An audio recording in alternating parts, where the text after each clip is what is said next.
So where is the body?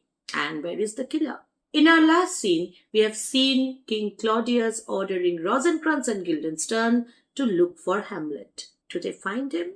Let's find out in Act 4, Scene 2.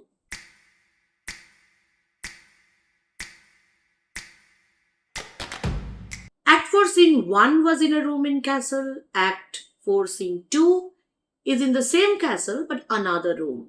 We see Hamlet enters the stage and he speaks these two words to himself, safely stout. That is, we know what he is talking about. He has put Polonius's body in a place which is probably hidden from others. So he says, safely stout. Rosencrantz and Guildenstern enter. They have come because Claudius has ordered them to look for Hamlet. And before they get inside the stage, they are calling out his name from outside. Hamlet, Lord Hamlet. What noise? Who calls on Hamlet? So Hamlet is like, who is looking for me? Oh, here they come. So whenever Rosencrantz and Guildenstern enter, at least when they are with Hamlet, there is an air of comic lightness about it. Hamlet constantly makes fun of them. Although the play is cover to cover a very melancholic one, a very tragic one, but there are these moments when that heaviness is lifted, at least momentarily. So Rosencrantz and Guildenstern, they are always providing us with that element of very slight but still comic relief. What have you done, my lord, with the dead body? Compounded it with dust, whereto it is kin. Now, in the Bible, there is this idea that dust thou art, and unto dust thou shalt return. So, Hamlet says that I have sent the body to its original condition.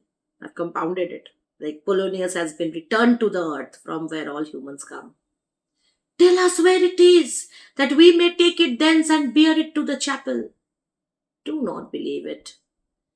Hamlet plays with Rosencrantz and Guildenstern. And every time he has a conversation with them, we can clearly see the emotional, the intellectual superiority of Hamlet. When they're talking about the body, he suddenly says, don't believe that. They are like, believe what? Okay, that I can keep your counsel and not mine own. So he says that don't think that I'm going to listen to you and not listen to myself. Besides, to be demanded of a sponge, he directly calls Rosencrantz a sponge. What replication should be made by the son of a king? I'm the son of a king. I don't comply with the orders of a sponge. Rosencrantz is quite hurt here.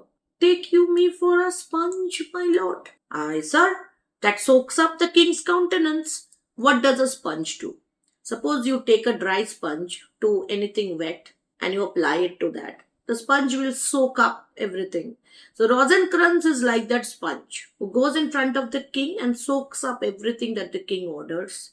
Has no personality of its own. Okay, so that is how the sponge metaphor is working.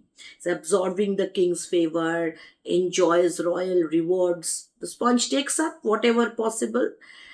And then he explains that. Soaks up the king's countenance, his rewards, his authorities. But such officers do the king best service in the end. So he says that don't think that you are following the king's orders. That means you will survive. The king will kill you last, but he will still kill you. That is his point. He keeps them like an ape in the corner of his jaw, first mouthed to be last swallowed. So there's a food metaphor also working here. Claudius is using Rosencrantz and Guildenstern, but they are also quite disposable. Okay? When he needs what you have gleaned, it is but squeezing you. That sponge metaphor working again. So you have absorbed his authority.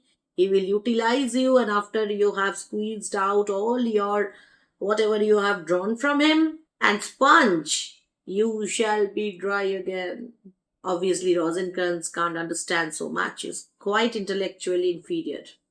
I understand you not, my lord. So the thing is that Hamlet is not just criticizing Rosencrantz and Guildenstern. He is criticizing an entire court culture which is built on flattery, opportunism, and dependence on royal favor. Okay, whenever somebody is in power, people flock around them. And all those people are like sponges, not just Rosencrantz and Guildenstern. This is too hard for Rosencrantz to understand. And Hamlet is quite happy about it. Thank God you don't understand. I'm glad of it. A knavish speech sleeps in a foolish ear. His speech is a knavish speech, a witty one. Okay. Obviously, in a foolish ear, it won't make sense. Rosencrantz doesn't want to continue in these lines and he wants to get back to his original body problem. My lord, you must tell us where the body is and go with us to the king.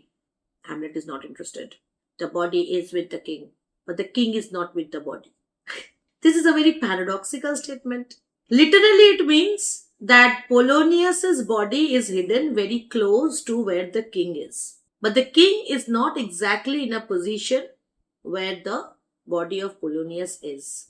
Metaphorically, it might mean that the body here is, well, the body of Claudius, which is with the king, but he does not have that element of kingship. So the king is not with the body.